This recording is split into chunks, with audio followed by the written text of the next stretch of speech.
Hi, this is Zoe with Telycam. Today I'll walk you through the recording function of the Telycam Explore PTZ cameras.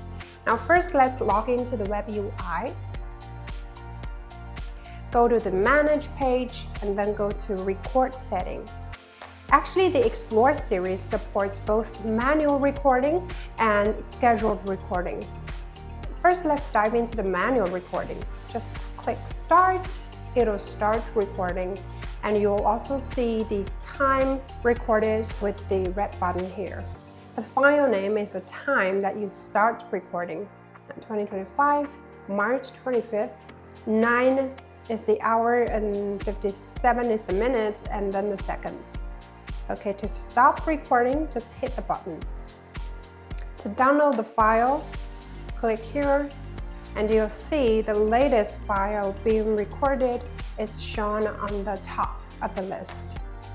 Besides instant recording or, like I mentioned, manual recording, the Explore series also supports scheduled recording. Now let's take a look on the left side. First, let's enable the recording and then go to the record stream.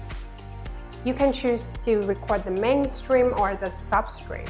Now let's go to the file size. In some cases, to ensure recording stability and reliability, it's very common to set the file segment into 5 minutes or into 10 minutes. So even if something unexpected happened in the last 10 minutes, the pre-recorded footage can also be saved.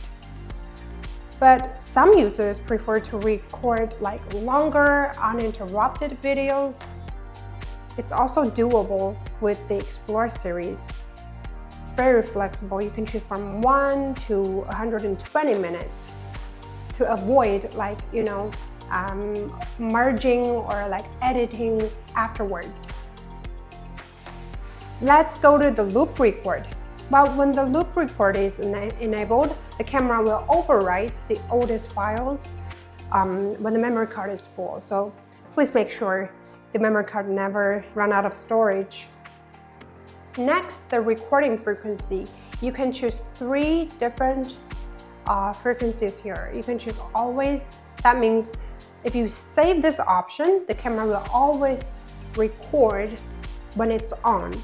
So the recording schedules on the left is not editable because it's always on. So if you want to schedule a specific time duration to record, you have to choose every day or one time. Just imagine if I'm an administrator in a school, I want to record every morning from 9 to 10. Start from 9 and stop at 10.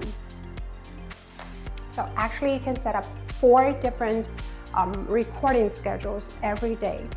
After all the settings, please don't forget to click the Save button. Since we're talking about recording time here, don't forget to set your camera's time when you first receive the camera. Go to the System Time setting, make sure the NTP is enabled, and choose the right time zone, and then click Save to make sure the camera's time synchronizes with the time that you're at. Okay, so that's all for today. If you have any other questions, feel free to drop in the chat box or the comments, and we'll see you in the next one. Bye.